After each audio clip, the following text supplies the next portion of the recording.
Hi everyone, happy Wednesday. I'm Susie Leachy. I'm a certified health coach specializing in women's health, and in particular I help women boost their fertility and balance their hormones. So it is still January and the start of a new year, so it's a great time for a fresh start. So with that, I thought that a good topic for today would be around cleaning up your home environment and your personal care products. I'm sure we've all heard about chemicals and toxins in our environment, but how much of a concern are they really? And if they are damaging to our health and our hormones, how can we best limit our exposure? So as I go through, as always, if you have any questions, feel free to let me know. I will answer them. And if you catch the replay of this and have questions, then let me know in the comments or shoot me a message and I'll be happy to get back to you. So let's get started. Where are toxins and pollutants found? So unfortunately, the answer to that is all over the place, really. They're in the food that we eat, in the water we drink, possibly in the containers that we use to store our food and water, in the products that we use, such as household cleaners and personal care products, in other places in our home, in the carpets, in the furniture, mattresses, in household dust, and then outside the home, obvious places like, there are pollutants in the air and all of that, but even in places you wouldn't necessarily think. Like, did you know that receipts when you go shopping have BPA on them? So they're also in pharmaceuticals. And in particular, I do want to call out the birth control pill here, which is an endocrine disruptor, which I'll get into a little bit later on. So what effect do these chemicals have on our body? How harmful are they really?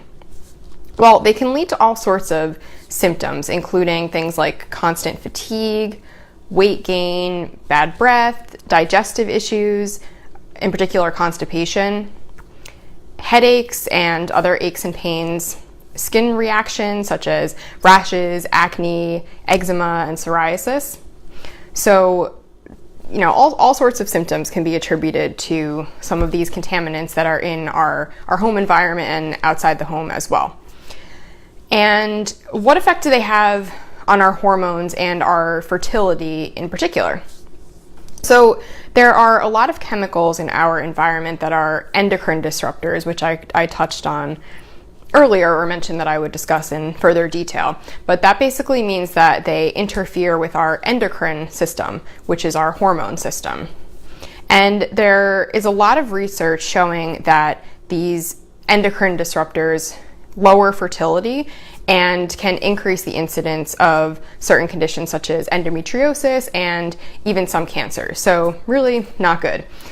And according to the National Institute of Environmental Health Sciences, endocrine disruptors can mimic or partly mimic naturally occurring hormones in the body, like estrogens and androgens. So estrogens would be primarily the female hormone, androgens are male hormones, and as well as thyroid hormones, potentially producing overstimulation. So this is kind of where the pill comes into play as an endocrine disruptor, because it contains artificial hormones that can interfere with your own hormone production or add to your own hormone production, causing overstimulation. So that's one of the reasons why I'm not really a huge fan of the birth control pill in most situations. Endocrine disruptors can also bind to a receptor within the cell and block the endogenous hormones from binding. So basically, that means that it prevents your normal hormones from being produced. And then the normal signal, then obviously the normal hormone signaling then fails to occur and the body fails to respond properly. So that's another possible result of these endocrine disruptors.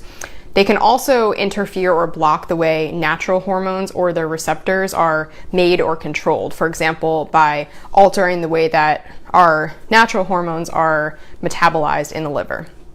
So that's endocrine disruptors. I just, because I specialize in hormones and fertility, I just wanted to bring that to to your attention that these endocrine disruptors are in our environment. So we have to be a little bit mindful of that and careful about some of the products that we use, the food we consume, that sort of thing.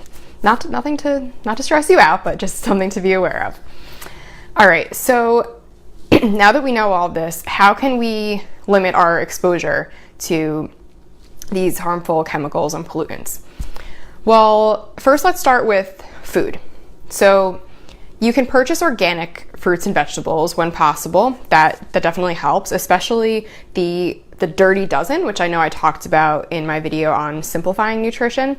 But the Dirty Dozen is basically a list of the fruits and vegetables that are most heavily sprayed with pesticides. And you can find this information on the Environmental Working Group's website, EWG. Search for EWG or the Dirty Dozen. They do update it periodically. It's not always the same 12. They also have a list of the Clean 15, so fruits and vegetables that you don't really necessarily need to worry about buying organic because they're not very heavily sprayed with pesticides. Okay, so that's when it comes to fruits and vegetables. What about proteins like your meats, poultry, fish? So choosing grass-fed beef, pastured poultry, and wild-caught fish, especially when you're consuming the fattier cuts of meat or the fattier fish, is really important because the toxins are actually stored in the fats of these animals. So if you don't know the source, it's actually better to go with the leaner cuts of meat or the leaner fish, less fatty fish. And the same goes for dairy products. Grass-fed is going to be the best, have the fewest toxins. So when you're talking about milk, cheese, yogurt, all of that, it's best to go grass-fed. Another way to limit your exposure from food is to limit the amount of canned foods that you eat, because a lot of times the can itself contains BPA in the lining or other chemicals. And so if you are going to get canned foods, when possible, I know no need to be perfect on this, I'm definitely not, but try to get canned foods that say that they have a BPA-free lining, which I've seen in tomatoes, for instance. We buy the Tutto Rosso tomatoes, and I've seen lately those actually have a BPA-free lining, so who knew? So let's move on to cooking. So how can we limit our exposure to these chemicals when cooking? So avoid non-stick pans. That's one good way to start. They often have a coating on them that can be toxic, especially when you're cooking on high heat. So it's best to use, when you're cooking, either ceramic or stainless steel or cast iron. And also don't heat plastic when you're cooking or when you're microwaving food, because there's chemicals in the plastic that can leach into your food. So try to avoid that. There have also been recent concerns over, that's my cat if you hear her in the background. There have also been recent concerns over cooking certain foods with aluminum foil, which I had done in the past, and I didn't know about this, to be honest. But depending on the cooking temperature and the acidity of the food, there are some chemicals in the aluminum foil that can leach into your food and cause some issues. So you might want to avoid that as well to be on the safe side. Okay, what about food storage? So storing in glass or metal containers, so for instance, something like this is a glass container, that's going to be preferable to storing in a plastic container like this, because the plastic, especially if you have hot food or very liquidy food, that's going to cause the chemicals from the plastic to leach into your food. So stick with the glass when possible, or there are also some stainless steel containers that you can use as well. Okay, and if you do use plastic, again, just like the canned foods, just make sure that it's labeled BPA free. It could have other chemicals in it potentially, but we know that BPA is bad, so at least if it's BPA free, it's a little bit better than just your run-of-the-mill plastic. Okay, so let's talk about water next. So filtered tap water is usually your best bet in terms of drinking water. It's actually shown to be even better than a lot of bottled water out there. So filter tap water, usually the way to go. And when you're taking your water on the go, rather than getting, just grabbing a plastic water bottle, it's best to stick with something like, so this is a glass water bottle. That's a good way to go. This one is a metal. You've probably seen ones like this. They're pretty popular now. If you are going to go with plastic, this is my husband's, he works at Summit Medical. If you are going to go with plastic, it is best to go with a BPA-free plastic. So this one is BPA-free. All right. And then when it comes to your cleaning products, you also want to be careful about those as well. Use natural cleaners and detergents when possible. So when you're talking about household cleaners, like this is a brand that I really like. It's 7th generation. And also what I like about it is that you can just get it at your local grocery store. I get it at ShopRite. I've also purchased some natural cleaners from Thrive Market, which is a subscription service, but they do have a lot of good things on there, and they have their own brand, which is pretty affordable. So that's another possible option. And then same thing with your detergents, like your laundry detergent, your dish detergent, your hand soap, all things like that. You want to try to get natural, the natural versions of those. Okay, so another place we might find these chemicals is in our skincare products. So you want to look for skincare and makeup products that are free of things like parabens, fragrance, BHA, SLS, which is sodium lauryl sulfate. You may have seen that. There are others as well. A good resource for this is also the Environmental Working Group. So that's EWG. That's the same group that does the Clean 15 and the Dirty Dozen. They also have a portion of their website called Skin Deep, and you can search for the products that you like, and it'll give you an analysis and a breakdown of the ingredients and whether or not they are safe. There are also a number of brands I'm hearing about more and more every day, I feel like, but there are certain brands that strictly ban certain ingredients from their products. One of them that I really like is Beauty Counter. Now, I'm not a rep for anything that I'm showing you here, any of these products, just so you know. They're just things that I happen to use and like. Beauty Counter is one of them. Some of my favorite things, like they have this charcoal mask, which is awesome.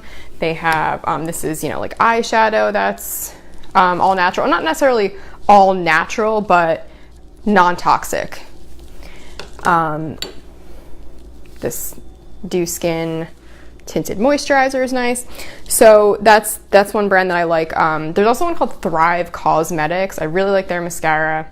And what else? One of my friends likes Crunchy a lot. I've also tried some of the Juice Beauty products. So again, I'm definitely not trying to sell you any of these. I'm not a rep or anything like that, but I'm just giving you some examples. If you want in a future video, I can go through kind of all the products that I use and like, but for now I'll just leave you with that, and I just brought a couple examples of things to show you. So along the same lines, you want to also look for natural deodorants and toothpaste. So one that I'm really liking right now, actually, it's funny, this is it's the same brand of deodorant and toothpaste that I'm currently using, and they both have charcoal in them, just like that charcoal mask that I just showed you. But this is a good one that I really like. Can you even see it? I don't know if you can see it. The lighting's a little weird. Okay. The brand is Schmidt's, and it's a charcoal and magnesium deodorant. It works really, really well. I really like this one. There's another one that's also natural, Arm & Hammer Essentials. And you can get both of these at your local grocery store, by the way. Nothing too fancy. You want to avoid antiperspirants also. Best to go with just natural deodorant. And then, for instance, toothpaste. I like this one. Again, this is Schmidt's, and it has activated charcoal in it. It's free of the SLS, which again is sodium lauryl sulfate, which you'll find in a lot of toothpaste. It's fluoride free, which I won't get into, but there is some controversy over fluoride.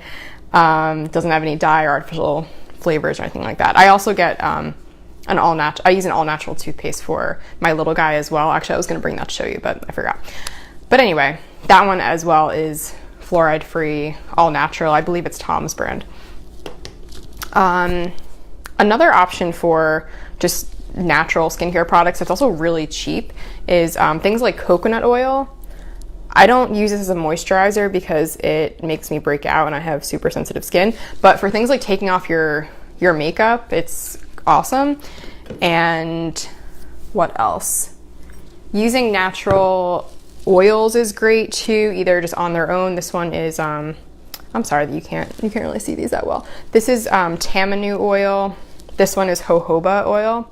So these I like to kind of mix with my moisturizer if I need a little bit extra moisture. I've also used them for oil cleansing, another nice way to wash your face and keep the moisture in. So I digress, but the point is that you want to use natural skincare products, natural personal care products to avoid a lot of these toxins and endocrine disruptors. And I'm also trying to show you that it doesn't have to be anything fancy or expensive. I mean, the oils and the coconut oil, they're really cheap, and then a lot of these things you can just get at your local grocery store. So, assuming that we're, in general trying to avoid a lot of these toxins and these types of products, we can't avoid everything, and there's no need to be perfect, like I was saying. So how can we help support our body to eliminate whatever toxins and endocrine disruptors we do come into contact with? So one way is to support your liver, which is your main detoxing organ, with things like dandelion tea, parsley, cilantro, and milk thistle. Those are all really supportive of the liver. Also, drinking plenty of water is a great idea that helps to flush out the toxins. Exercising regularly as well. It doesn't have to be anything intense, but just regular movement helps keep your circulation flowing and helps keep the toxins moving along and out of your body. Getting a daily dose of probiotics is really helpful as well, either from supplements or probiotic-rich foods, or ideally a combination of both of those things, probiotic supplements and probiotic-rich or fermented foods. If you have questions on which types of probiotic foods are out there and how to incorporate them, just let me know, because I can give you some recommendations for that as well. Using a tongue scraper, that's another way to get rid of some of the chemicals and toxins in your body. Also practicing deep breathing. So actually that helps to get rid of some toxins through the lungs, because the lungs actually filter out a fair number of toxins as well. So again, none of this is meant to scare you or stress you out or anything like that. We can never fully eliminate the toxins and pollutants from our lives or from our bodies. It's just the world that we live in, and you can't be 100% clean or natural or anything like that, and so there's no need to stress over it. And also that's okay, because our bodies have their own detoxification system for a reason and their own ways of dealing with it. And that's why I also mentioned kind of ways to support your body in doing so. But the point is just to be aware of these things and minimize your exposure where and when you can, so that you just feel better overall without stressing about it, because of course the stress of worrying about these things also negatively impacts health. So it's definitely a balance of being aware and minimizing these sorts of things, but not trying to be perfect or stressing about it. Just like everything else that I believe and teach to others, it's really about balance and making small improvements, never about perfection. So with that, I believe that's all I have for you today. Thank you so much for joining me. Please don't hesitate to reach out to me if you have any questions on environmental toxins, like we talked about today, or really any other topic related to health and fertility in general that you might have.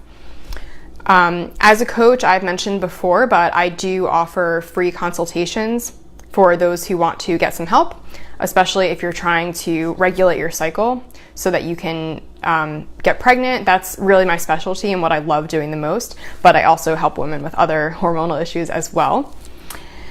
And so if you're interested in doing an initial consultation with me. It's no pressure, no obligation at all. It's just we get on the phone for 30 minutes and we chat about what's going on for you, how I can help, and then we can decide whether we want to work together. I'll put a link for that in the comments of this video. I also have a private Facebook group called Hormone Balancing, Fertility, and Beyond. So if you're interested in this type of content and you're not already a member of that group, I invite you to join us over there. I'll post a link to that group in the comments as well. And I also have a free guide on my website.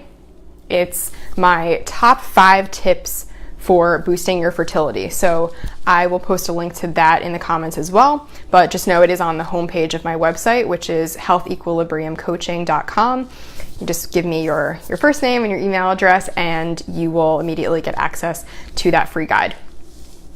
I'm currently doing videos every week, every Wednesday, around this time approximately. Kind of depends on when my little one goes down for a nap. But if you want to be notified of when I do my new videos and post them, just send me your email address and I will add you to my mailing list, because I do send a weekly reminder of when the videos are up and a little bit of extra information as well in those emails.